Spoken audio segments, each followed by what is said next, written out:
welcome in everybody, whether you're on the East Coast, West Coast, or around the world. This is Coast to Coast. How's it going, gentlemen? It's going. Hey, it's a couple more days. It's getting exciting. There's a lot going on. It's gonna be fun. It's gonna be a fun weekend. Absolutely. So what's your tailgating like? I have to imagine you're going out there all day, yeah? So my tailgate will start. I mean, they open up the lots 7 hours before kickoff. So that puts it. It's a 3 o'clock kickoff. That 8, means 8 a.m. 8 a.m. Let's I'll probably go. get there at around 9:30. Like it's like I don't want to be out there bright and shiny, because it does make for a very long day. I'm gonna have a really long weekend in general. Um, Starting with Friday. I mean, tomorrow I'm going to be on NBC 10 first thing in the morning, painting one of the anchors' face.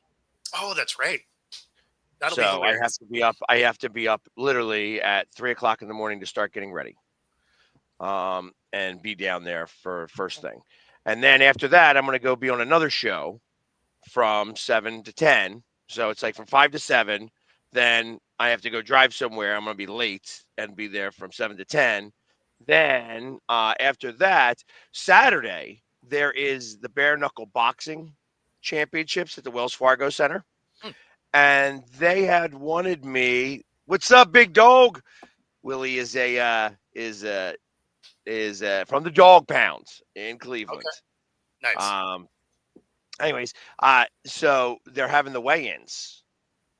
So I am supposed to be at that, which would be right at the same time that we're going to be on the air. So I don't know if I will be here tomorrow or not, but if I am, it'll be very close to that time. I might have to cut in and cut out during the press conference or during the weigh-ins, or maybe even get to show you a little bit of the weigh-ins.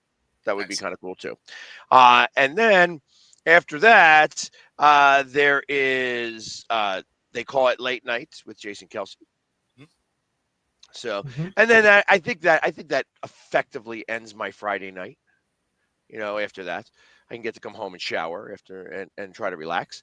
And then Saturday, beyond all of the hoopla going around for the fact that my man, uh, all the stuff that's going on around the city, like everybody's having like pre-game parties and such like that.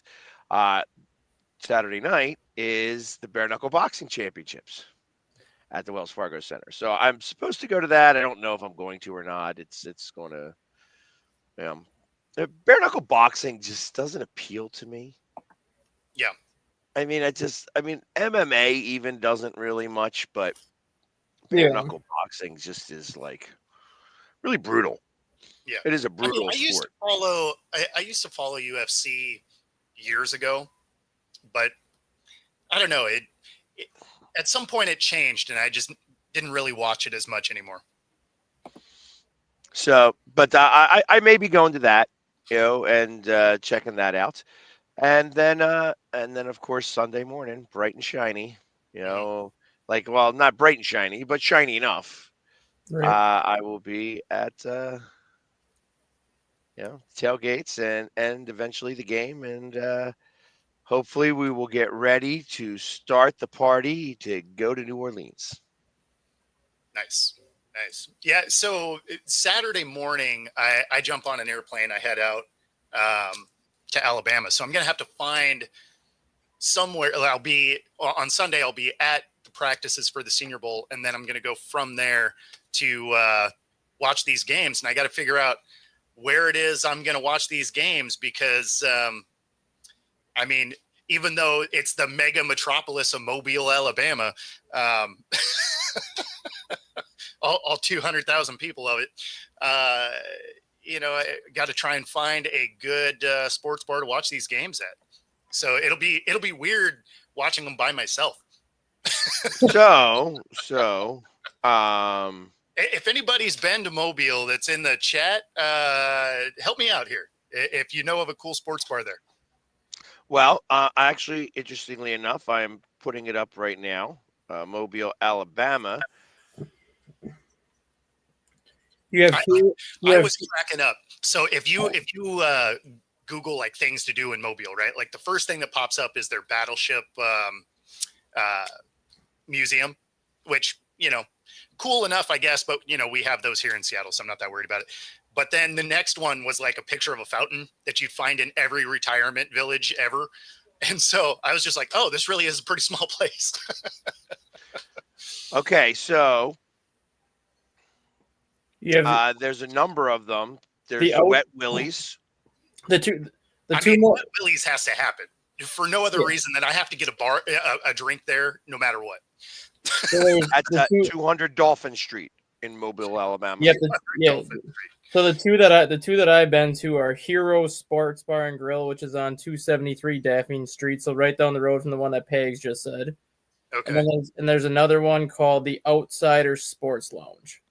Those are the two that I went to when we stayed in Gulf Shores, Alabama, and we drove the whole way, so we just stopped in Mobile on the way down. There's the Royal Scam. That sounds fun. Heroes. I do see Heroes right here. The Royal Scam. That sounds like you forget your debit card there. There's That's on Royal Street. That's on Royal Street. there's Walk On Sports Bistro. Okay.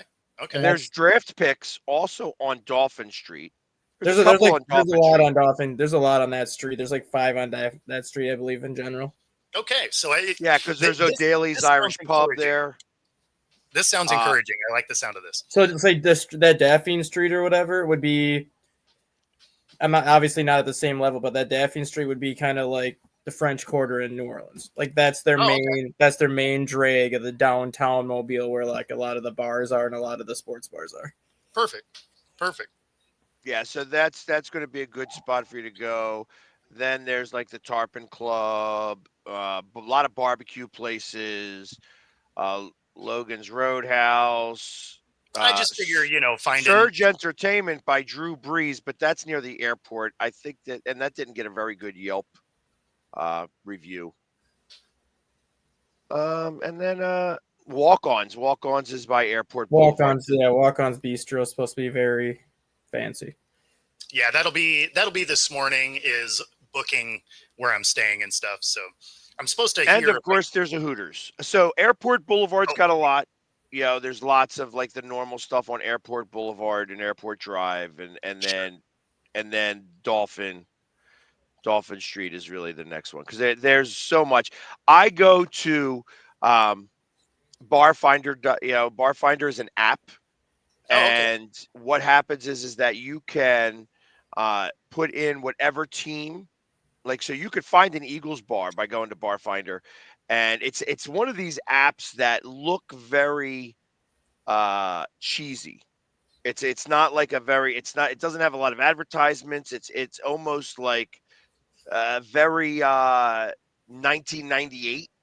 I mean, that's the way perfect. We're talking about divey sports bars. It should be. Well, and that's what it is. But they go. What happens is that when you go to a bar, and it's that type of bar, like so, you could put in Seattle Seahawks bars and it'll bring up every Seahawks bar that's in a 50-mile radius of Mobile, Alabama. And like then you can be like, oh, okay, so if maybe I want to go to an Eagles bar, maybe I want to go to a Washington bar, maybe I want to go to a Chiefs bar, and you can kind of find out which bar is the bar to go to. Yeah, I mean, I guess maybe I would do that to see if there's a like a Bills bar there. Yeah, like that would be worthwhile to do because ultimately it's a cool app to have. Yeah, no, I'll have to check that out. So, and that's good. I expect my royalties check from Barfinder. Yeah, Barfinder, absolutely. Yeah. Good stuff. But yeah, no, that'll be it. It should be fun. Like I'm looking forward to getting out there. Yeah. And obviously the game's on Saturday or Sunday. The championship games? No, the Senior Bowl. Oh, the Senior Bowl is the following weekend. So I'm there for the entire week of practices and everything, and press conferences and all that. Oh, that's cool. Yeah, so I got the full media pass, so I'll be at all of the practices, press conferences. Get to do the game from the media booth. So yeah, like it's pretty cool. Pretty cool. Look at things finally coming together. But other than that, it's like I said, it's look at us getting some passes and stuff like that. I'm digging this. We're gonna have get to find out. Are you gonna be able to do the show at all? So I'm gonna try to. It's why I was gonna have you do the shows, and then I'd be checking in from there, because the way that the timing would land, in theory, would be in between the two practices. So one of the team's practices, there's like an hour break, and then the other team starts to practice. And so there's some limitations of how I can record while I'm at the game. So like one of the biggest things is I can record all of practices, but I can only use a 2-minute segment of them.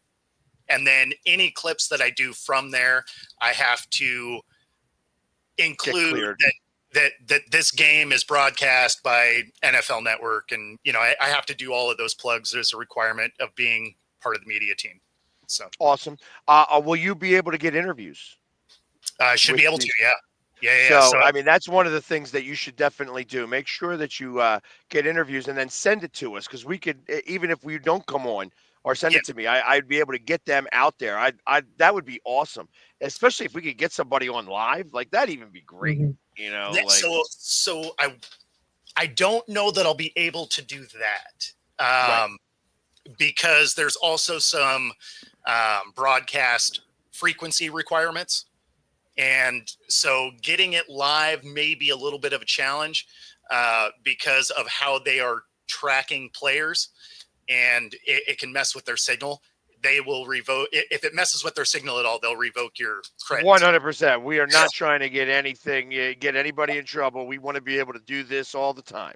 Exactly. But I should be able to. After each practice, there will be a section where the coaches are going to be able to come over and be available to everybody down on the media team for about 15 minutes. So in theory, I should be able to grab some coaches and players, but again, everybody's going to be trying to do it. So I don't know how much of that I'll be able to do, but certainly the goal. Yeah, I look forward to this. I think that's going to be fun, and maybe even put Coast to Coast on the map. Hey, that's the goal, man. That's the goal.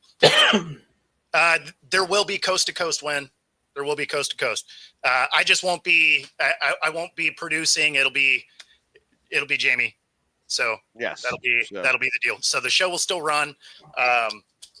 I just won't. And since you get it on his YouTube, I'll make sure that we put out all the week ahead of time, so that he will be able to go in and make sure that you don't miss a moment of the action. When That's right.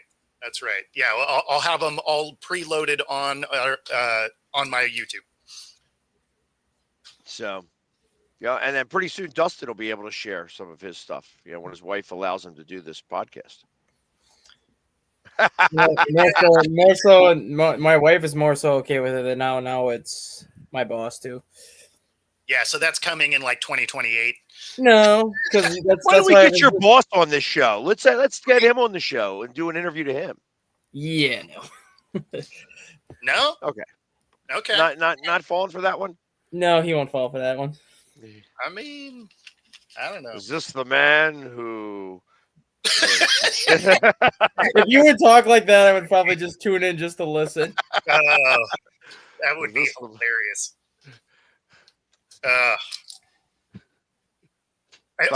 Hopefully people got the movie reference from just that little clip. Yeah, exactly. I could have gone further. I just was they took down an unmarked car with a banana. So remember when we were talking about head coaches coaches that are starting to get paid like a lot of money the other day? Yes. Yeah. Did you see how much Kevin O'Connell's extension was?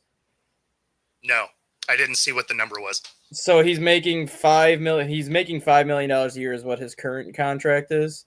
Sure. When that extension kicks in, he goes from 5 million up to 13 million. And who is this? Who's The Kevin Vikings O'Connell? head coach, Kevin O'Connell, He's going up to $13 million. per year for the next 5 years, putting him behind Sean McVay, Mike Tomlin, Andy Reid, and Sean Payton. So he's the fifth highest paid head coach. Sure. That's a significant pay increase. That is a big pay increase. But now I wonder, so in the process of that, like this is where I feel that there's going to be a shift in money for the coordinators. As you see the pay structure raise for these, like truth of the matter is that like again, there's probably a really good chance that the Eagles are going to lose their offensive coordinator, and next year they will have to go with their sixth offensive coordinator in 6 years. You know, that's a big deal. It's a big pain in the ass is really what it is. Sure. And ultimately, I think that you're going to see a shift back to, these coordinators starting to get paid real money. Yeah. Well, I mean, so to that point, Liam Cohen pulled himself out of the Jaguars head coaching pool because he's making his new contract, I think, is like $5 million a year as an OC. And he would have been making roughly the same money in Jacksonville as a head coach. So he's just like, I'll just go back to Tampa Bay for less stress. No, that's exactly it. So, I mean, we're already seeing it. Yeah. And I think that that number is going to start to go up more too. Oh, so, you got to think about it. The coordinator jobs and the head coaching jobs in the NFL is the pinnacle of your profession. Yes. There isn't a higher league. There isn't anywhere else you go. You go to college, and these colleges, I mean, how much is the coach of Alabama making? Kalen DeBoer. Yeah. He's not making as much as Nick Saban, that's obvious, but Kalen DeBoer is making. Yeah, I thought there was a couple 10.2 million is what Kalen DeBoer is making. There we go. I was going to say, I know there's a few coaches that are over 10. Yeah, he's at 10.2 million. So how do you, as the owner of the Jaguars, who, is really the liaison to Europe? Yes. For lack of a better word to use there. How do you justify only paying your head coach $5 million? I mean, what's the average salary of an NFL coach right now? As it's starting to go up.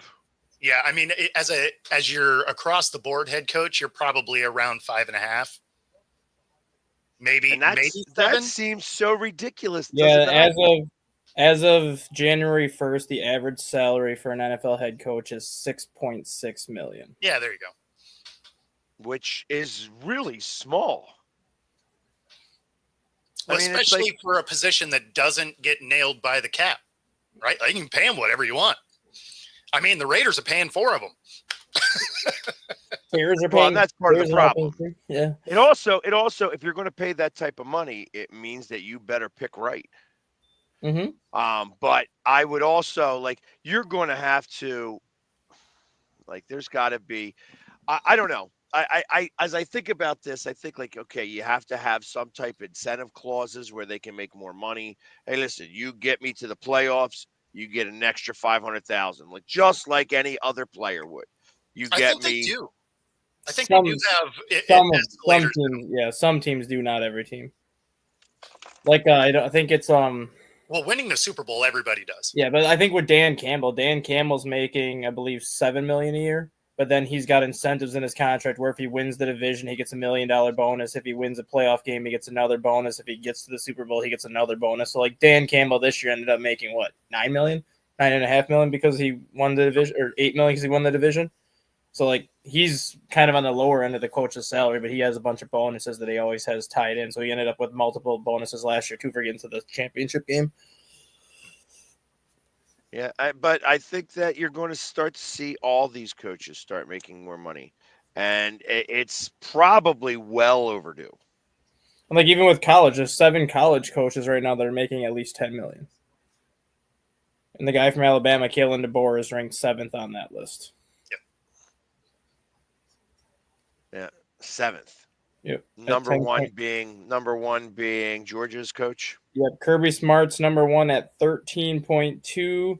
Dabo Sweeney of Clemson is number 2 at 11.1, and then the rest of them are like between 10.6 and 10.2. Steve Sarkisian 3, Lincoln Riley 4, Ryan Day 5, and Mike Norvell 6. That's the thing that's funny about college, right? Is a lot of these guys are making more than the NFL coaches, and their jobs are far more secure than an NFL job. Yep. But then again, but in theory, they have a lot more that they have to do. I was gonna say you can make the case that a college head coach actually has to put more work in than an NFL head coach because of the recruiting, because of the transfer portal, because of all this other stuff. Like an NFL head coach, like yes, they're working 12 months out of a year, but realistically, an NFL head coach is probably working more so like 8 months out of the year, because once you get to once you're eliminated from the playoffs, you really don't have much to do in that next month and a half because the playoffs are going on. And then you have like a 3-week window where you figure out your free agency, which players are coming back. And then you kind of have that 1 month dead period after the draft where it's rookie mini camp, but the rest of your players don't actually report until you start getting to OTAs versus a college coach. No, your head coach is still working during all of that because you're losing coordinators, you're losing staff. They're not like a college coach where you're literally like, every single day you're recruiting players. Every single day you're trying to like schedule these in-home visits, whether you're going to the in-home visit, your coordinators are doing it, you're having video calls. Then you have the transfer portal where you're basically recruiting high schoolers to come to your program, but you're now recruiting players from other programs to come to your program. You're recruiting your own players, let's be honest. Basically, you're recruiting your own players to stay too. I would say that both of those jobs, although different, the head coach is working all year. Yeah. Coordinators maybe less so, but the head coach is for sure. Like they don't get that time off. Yeah, and especially with the NIL now, you guys have it's so involved. And it's actually, I think it's so much more work. You almost have to have an NIL coach. Like not like a manager either, like an NIL coach. Somebody who's literally going out there just to go steal other players. Mm-hmm. Yeah. And at what point do you cross the line? Is it considered like collusion or when you're spending $27 million on your starting roster like Ohio State did this past year? Hey, hey, listen, it got the result. Yeah, exactly. But like that's kind of the argument that Paul Feinbaum made. I don't know if you saw his comments after Ohio State won the championship. Paul Feinbaum's like, to be fair, I don't listen to that guy very much. Well, I know, but his comment was, "Am I supposed to be impressed with a team that spent almost $30 million in the NIL?" Hey, you know what? A ring's a ring. You know what? Exactly. To answer that one question, I was up there before. Deion Sanders is making $5.7 million at Colorado, which has him ranked number 38 among the college head coaches. Yeah, well, and that's why he said to Jerry, show me the money. Exactly. That's exactly another one of those movie references. Exactly. Congratulations, Pigs. You're still my agent. That's right. If you're watching this show, there's these little Easter eggs that pop out all the time. All day long.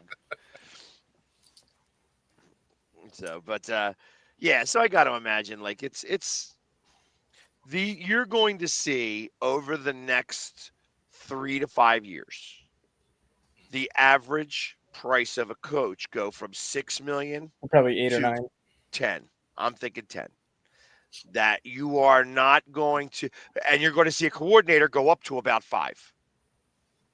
Yeah, well, I mean, and that's why I said you already are, right? So it's making that move already. Well, no, the highest coordinator right now is Vic Fangio at 4.5. Yep, and then look at college, the highest paid. So Cohen is your Cohen just got to raise the 5. Yeah, the highest paid coordinator right now in college football is Blake Baker, who's the defensive coordinator at LSU, and he's making $3.5 million as a defensive coordinator in college. Yep, which is more than some head coaches depending on the program you go to. Yeah, I got to imagine the head coach of Fordham is not making $3.5 million, He's probably making like 400,000 or 500,000. if that. Yep. Nah, Fordham's probably making about $1 million. But ultimately, there's a reason why he's only the coach of Fordham and not anything else. So, I mean, The head football coach at Fordham University is making $76,700 a year. 76K. Okay. All right. wow, that was an interesting pull. You know, just to say that, I've never used the word Fordham in a sentence before. Yep, and because of the success that he had this past year, Joe Conlon, who is the Fordham head coach, is getting a 4-year contract extension where he'll be making 95 to 100K per year. Wow. I feel bad for him. And this is Division 1, right?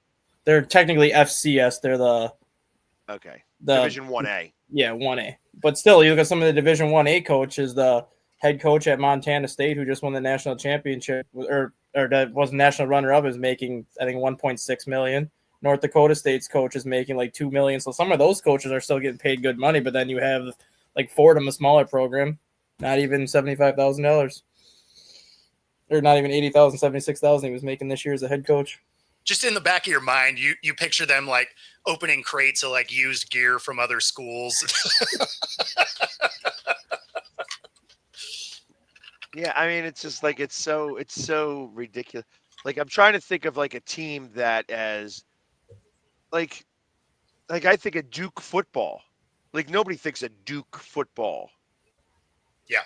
How much is that coach making? You know what I mean? Like, The Duke football coach is actually getting paid pretty well, just because. that's what I'm saying. Like, how about Iona? I don't even know if they have a football team, do they? That could be. Like, I mean, I don't know. I'm naming colleges now. Just like I'm thinking of like different colleges that are out there that that are like Vanderbilt. Vanderbilt, I know, is in like the ACC, right? SEC. SEC, okay. Yeah, but I'm just saying they got to be. That coach has got to be making a couple $1 million just because he's in the SEC. Yeah, he's making $3.1 million for Clark Lea. Yeah, so I mean, it's like coaches in the Mountain West. Like, I only know Boise State out there. I don't know. Like, I maybe Arizona State is that in the Mountain West? No, he's in the Big 12 now, and he just got a massive pay increase. He was making, I think, $2 million this year. He'll be making $6 million next year because he got to the college football playoff this year. So Kenny Dillingham cashed in. Yeah, right. Well, and as he should. I mean, because ultimately you don't want to lose him now. Yeah, same thing with Spencer Danielson at Boise State. He came in last year as the interim head coach last year because the other coach stepped away. So he was making like $400,000 last year as an interim head coach. Spencer Danielson took over Boise State this year, ended up getting to, I think, 1.7 or 1.8 million with Boise State this year. And now he'll be making $3.5 to $4 million next year because of how far he got Boise State this year. So now he's also cashing in. And then let's think of this. Like, so Al Golden. Now, the only reason why I even know who Al Golden is because my brother, who went to Swarthmore University, actually Swarthmore College is not even a university, Swarthmore College, one of the most prestigious liberal schools in the world, not just in the country, in the world. Al Golden was the coach that snapped the 28-game losing streak for Swarthmore. And then he became the coach of Miami. And now I think is the offensive coordinator for Notre Dame. I think that's where he is. Yeah, I heard his name a lot. Yep, Al Golden, yeah. I got to imagine that he's probably making more money now than he did in Miami. Probably. He was the head coach at Miami. Yeah, he's probably making at least $1 million. I think that he was the coach of Swarthmore College. Yeah, Al Golden is $2 million a year. That's what he's making right at Notre Dame right now. And that's not bad. And he's actually not at Notre Dame anymore. Where did he leave? He is now the Cincinnati Bengals defensive coordinator. Oh, okay. Al Golden? Yep, Al Golden has just left to go to the Cincinnati Bengals. Okay. To be their DC. Yep. Good for him. Yeah. I thought good for him. That's actually kind of cool. I mean, to go from Swarthmore College. That was 6 hours ago that was announced, and it was literally announced right after he signed an extension through 2027. So now he's like, well, I'm probably going to go from $2 million to $3 million now in Cincinnati. Bye-bye. Well, Yeah. and then to get to the NFL, but like I said, this was Swarthmore College. Yep. Yeah. And the current Swarthmore College head awesome. coach is making $41,000.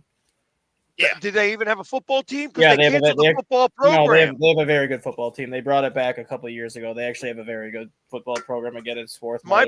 My brother graduated from there, but had to play his senior year over at Clarion in California. And because of that, he is not the biggest fan of Swarthmore and won't like when you graduate from someplace, you normally are going to give them like dowries and stuff like that, right? Like, isn't that what most people do? He refuses. He's like, you took away my football, my last year of football. I had to go somewhere else. Oh no, you're right. Swarthmore did not bring their football team back. You're right. Yeah, I didn't think so. They were thinking about bringing it back. They had enough players to field a team, but they could not guarantee program sustainability for an extended period of time. So they said it's not worth bringing it back if you only have it for 3, 4, 5 years and then possibly lose it again. No, but that makes sense. Imagine being Al Golden. You finally get the team to start doing things where 3 seasons in a row they did not have a win. And you finally start to get things to turn. And because it's such a liberal college, that the dean of the school decides to take away the program. Yeah, and I think because it started to get some traction. And I think what Al Golden's defense did when they faced Georgia, I think that's maybe what ultimately got him that Cincinnati job. Because, yes, Carson Beck wasn't starting, but they still shut down a pretty good Georgia offense and made Georgia look very pedestrian for the most part. And it is an area that the Bengals need to get significantly better. Exactly. So, what's he making there? You know what they didn't. He'll be making 3. Didn't stop the running back from Ohio State though. No, that running back from Ohio State was a beast. Yeah, Trevion. Yeah, he'll be making $3 million with Cincinnati after signing the extension with Notre Dame. That was going to pay him $2 million, so he's getting basically a $1 million raise for the same amount. Yeah, but let's face it. Again, now he is in the league. He's in the league. You know what I mean? And that's like I said. This goes back to the beginning of this conversation that it's the pinnacle. So there are only 64 coordinator jobs. 32 head coaching jobs. When you add those two together, that's only 96 jobs, really. And we're not even talking about that's just offense and defense. The special team coordinators aren't making anywhere near as that. No, exactly. No, of course. And sometimes that's where the pool comes from. Same thing with quarterback coaches. They ain't making it. I mean, they're making let's face it. These guys ain't about to go broke anytime real soon. But they're not making that type of money. There's only 2 special teams coordinators that even make over $500,000. Yeah. But if you want to raise and are interested in making money, you can do it right alongside us here on Coast to Coast by using the QR code on the screen. Up to 125% of your first 3 deposits, 10% bet guarantee. So look at that. Just your deposits could make you some money. And of course, if you're in the Pacific Northwest, you can join True Fusion Gym using this QR code right here. Free 5-day pass, any of the 3 locations: Bellevue, Ballard, University Village, Pilates Bootcamp, yoga, and more. Find your edge, True Fusion Gym. All right. Seemed like a good time to jump that in there. Not bad. So let's start talking about the AFC Championship game, because tomorrow we will probably spend the crux of the time talking about the Eagles game. And since we see we're remiss about even giving any credence to Buffalo and how they beat Baltimore we were like having a hard time even trying to fit him in because every time we start talking about Buffalo, we go switch to something else. What are your thoughts on this game? Honest thoughts are it's now or never for Buffalo. If Well, they sure. if I they mean, there's- can't beat Kansas City this year in the playoffs with the way Kansas City has looked compared to the way Buffalo has looked, they're never going to beat Kansas City in the playoffs as long as Mahomes is there. Like it's now or never for them at this point.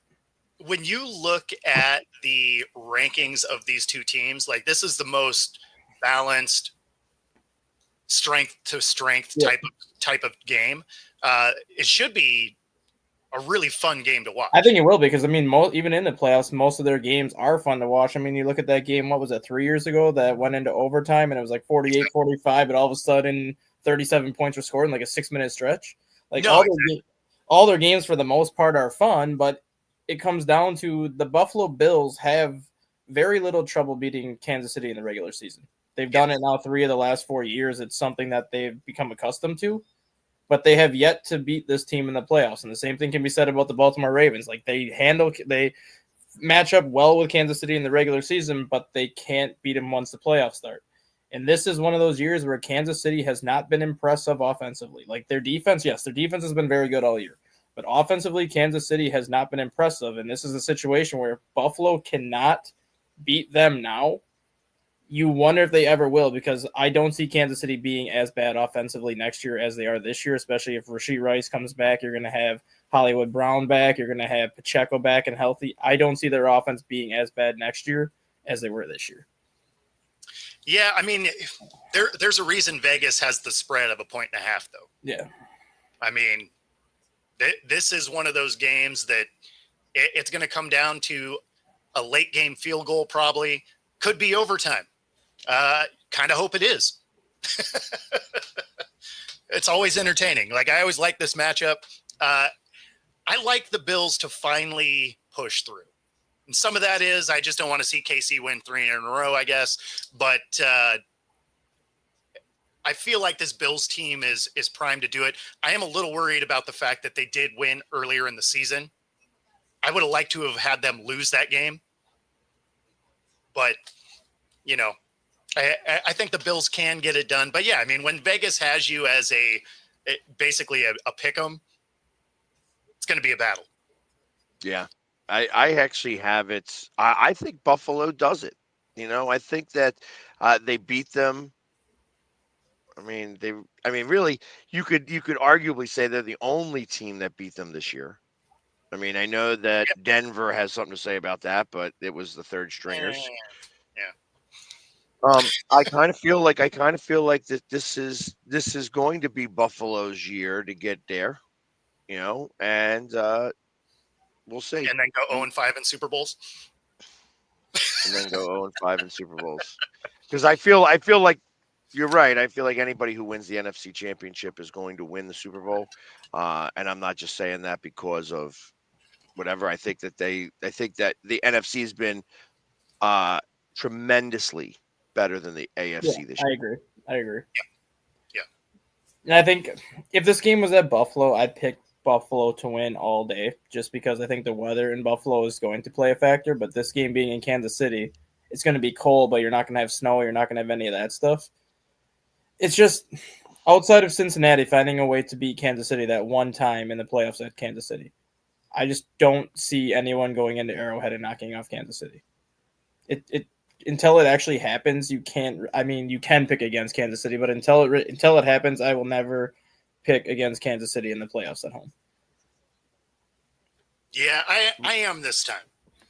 As inconsistent as that team has been, I get that they've won, but they won 3 or 4 of those games off of luck, right? Like that's one of those better lucky than good kind of situations where they had a call go their way, or you know, they had a lucky blocked kick or whatever, right? Like now, don't get me wrong, it's execution. Like they won the game.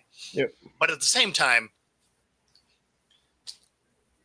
it's lucky to block a kick, right? Like that is a low percentage play, or, you know, have somebody shank it or, you know, whatever. So, I mean, or, you know, it's a higher probability that they get a penalty at the end of the game, but you know, there's 3 or 4 of those wins that really easily could have went any other way.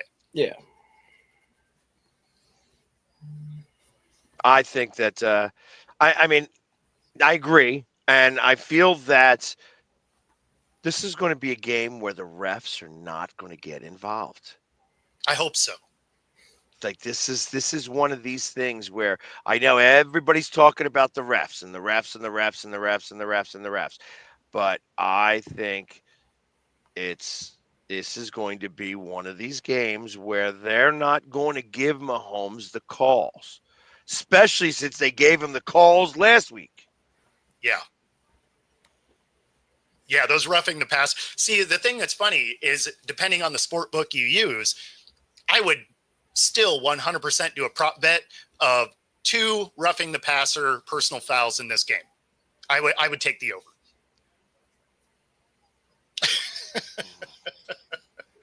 I think see. they give one to the Chiefs.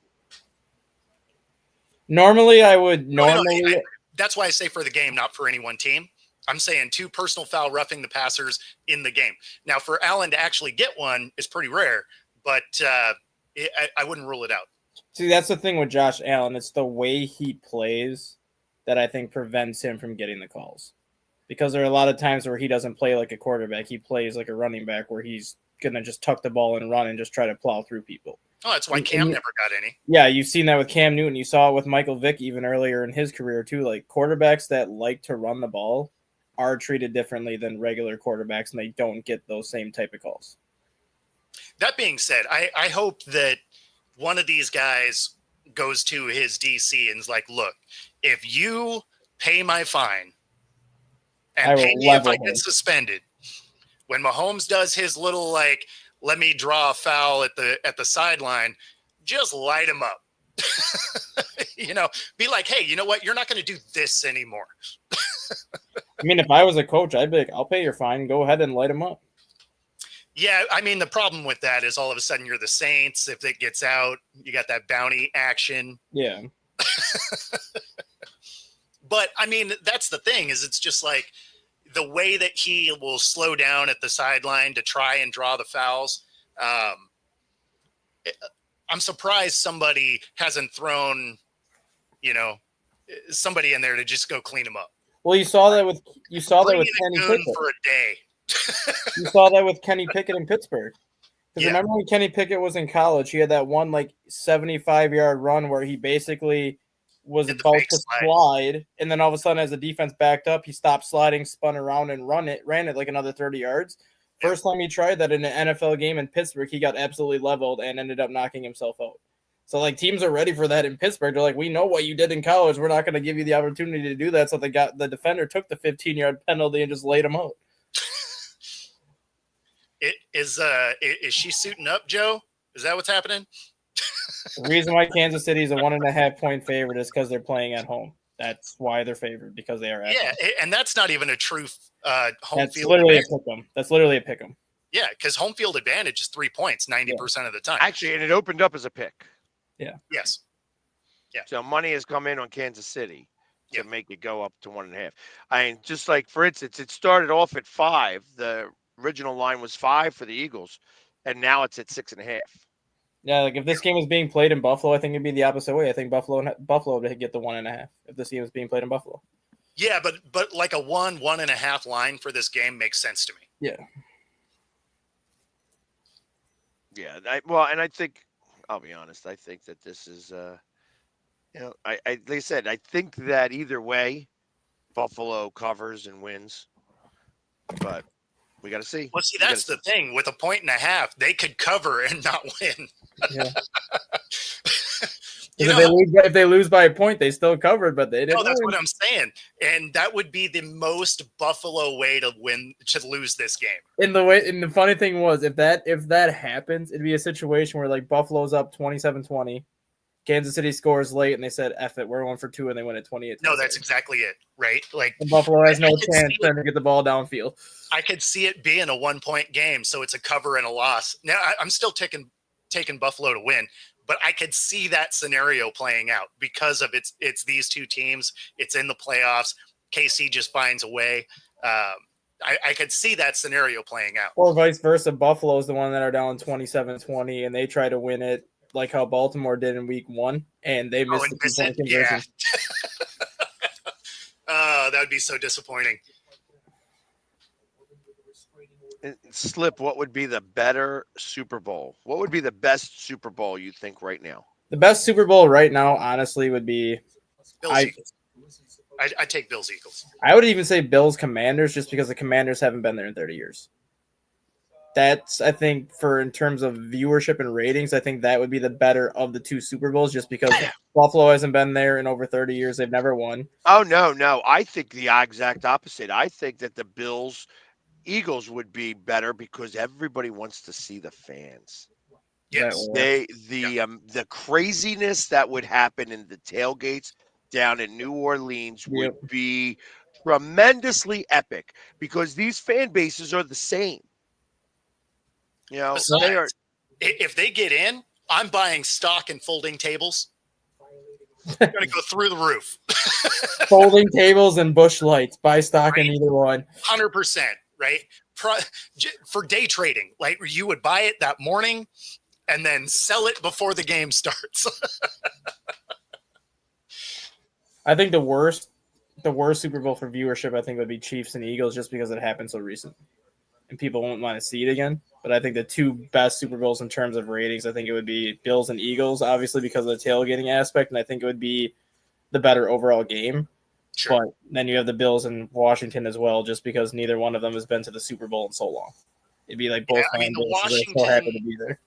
Like Washington's the least likely, I think, but it at least has a fun storyline, right? So they'd be hyping that the whole time. But then KC being in there, you know, it's going to draw a ton of people because you either love KC or you hate him, right?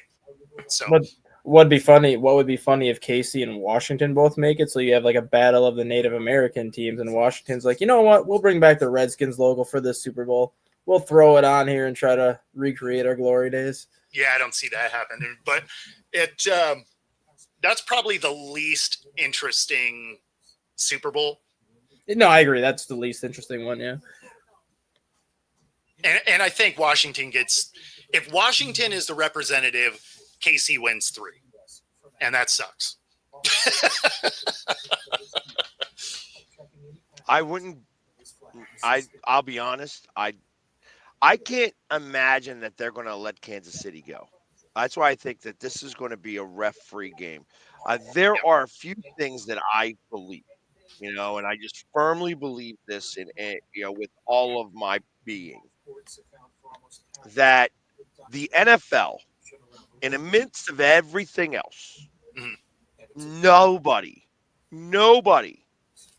can be bigger than the NFL itself.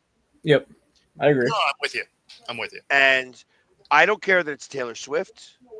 I don't care that it's Travis Kelce. I don't care that it's Patrick Mahomes. But the moment that the Chiefs win 3 in a row, they become bigger than the NFL. Oh, no question. They become bigger than Tom Brady. And we know how hard it was for a while for the NFL to try to push a lot of Tom Brady too, and until I'm he ended up telling you that that's not going to happen. That's not going to happen. They in the midst of everything else, the NFL is really the brand, and they're not going to let just somebody take over. And that's why I don't think Kansas City makes it. I mean, listen, we're talking about aluminum hat stuff. You know, no, we 100% are. Yeah. Like this is tinfoil hat stuff. Aluminum hats.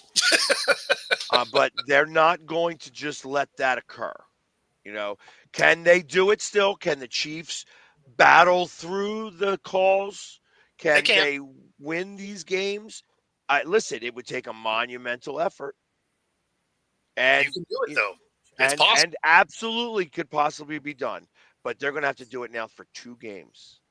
Well, especially if somebody gets hurt, right? Yeah. Like if somebody gets hurt, then all of a sudden, you know, Josh Allen goes down, concussion, right? Not wishing that on him, but I'm saying, like, scenario-wise, his head's going to have come off.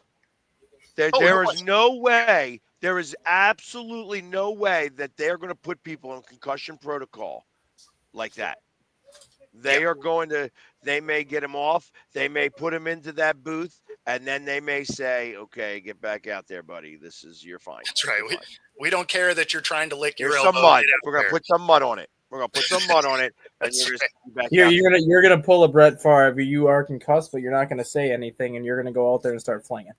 That's right. And you're going to skip the post-game interviews. And we're gonna say that you're throwing up in the locker room. So you're That's good. Just get out there. Rub Yeah. some dirt on it. So I firmly believe that this is not going to be Kansas City's year.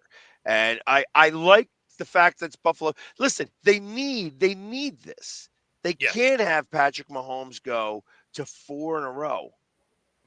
Right? This is what it would be. It would be 4 in a row, right? 5 in a row. No, it'd be It four. would be in a 4 row. in a row. 3 straight wins. And it would because be because the year after they won the first one, they lost. Hold on, to didn't they Cincinnati. win? They won, they lost, and then they won No, 2 in a row. They won the Super Bowl. He went Yep. back the next year and they lost. And Then they lost to Bengals win. Cincinnati in the AFC Championship Yeah. game. That's And it. now- There we go. That's then- so 4 out of 5 years. Yeah. And then could be 5 out of 6 years. Yep. Yeah. No, and that's the thing. That's the thing. Yeah. It is you want them to get, mixed up a little bit. Yeah, we know the one they lost. He was just missing the one where they lost in the championship game. And that was the one time. That Mahomes actually blew a double-digit lead because I think Kansas City was up 24-10 at one point in that game. They ended up losing, I believe, 31-27. So that was the one time where Kansas City had like a double-digit lead and let it get away. Versus it's usually they're trailing by double digits to find a way to come back. Yeah.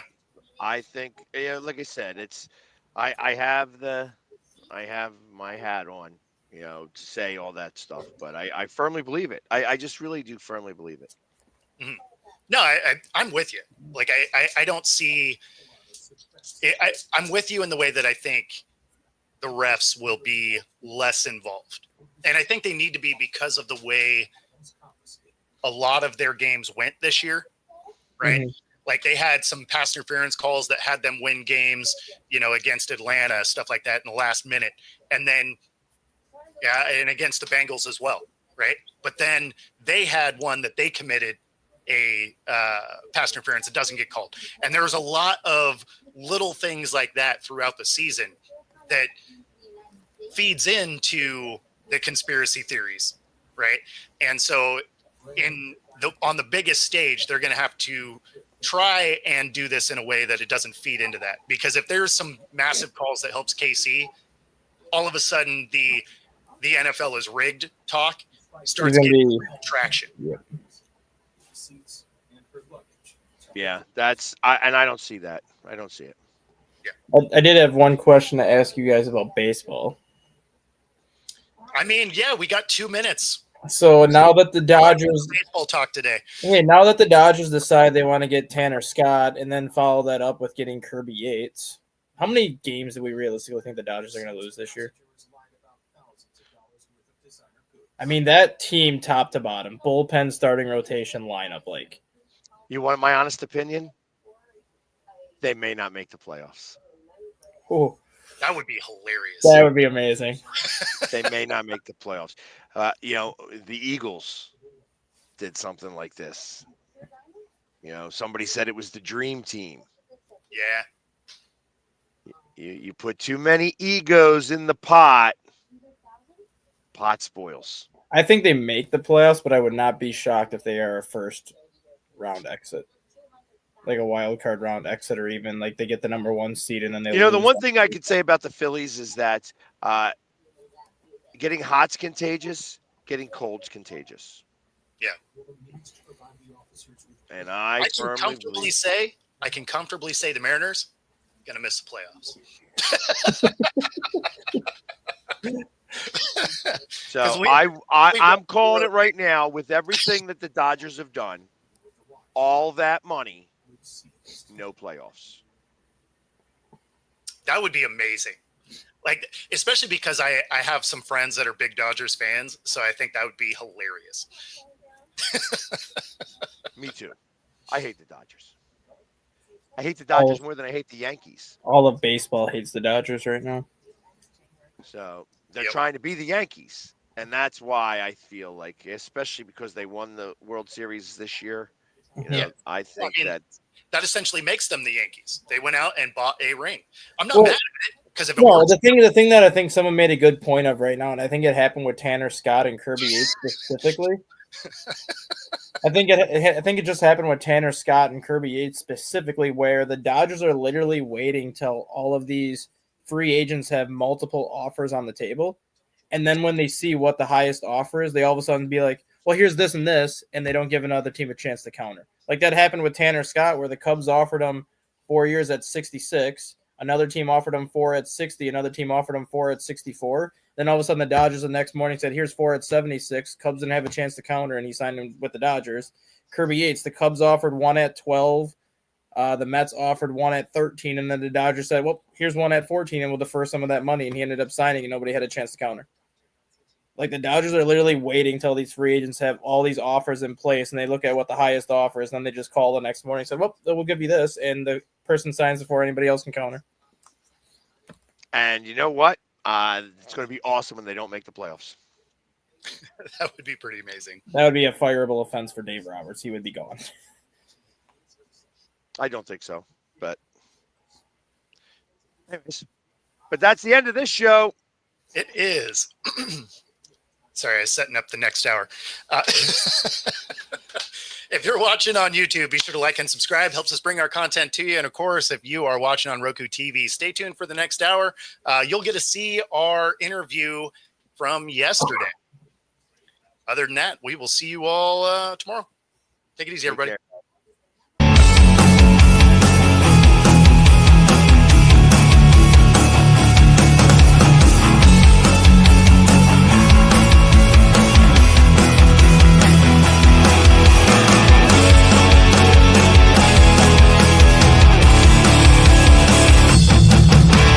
Introducing National Streaming Sports, live and on-demand sports talk programming that you can access 24/7. For the premier sports talk experience, tap into our Roku channel. Start your mornings with Mac and Jack covering all the weekend sports action. Then pour a cup and enjoy all the sports you can drink on the Coffee and Sports podcast. At midday, talk sports from east to west on the Coast to Coast podcast. Followed at night by some hot girl talk with Prim and Proper Sports featuring Sonia Pearson. Talk boxing on the Gloved Fist. Yankee fans tune in for Start Spreading the News. And there's more on the College Sports Huddle and Sports Scope with Robert Butler. There are 20 podcasts in all and 70 weekly shows giving us a 3.4-star viewer rating. To find us on Roku TV, search for National Streaming Sports on the Roku search bar. Click on the logo and you're in. National Streaming Sports, live and on-demand sports talk for America.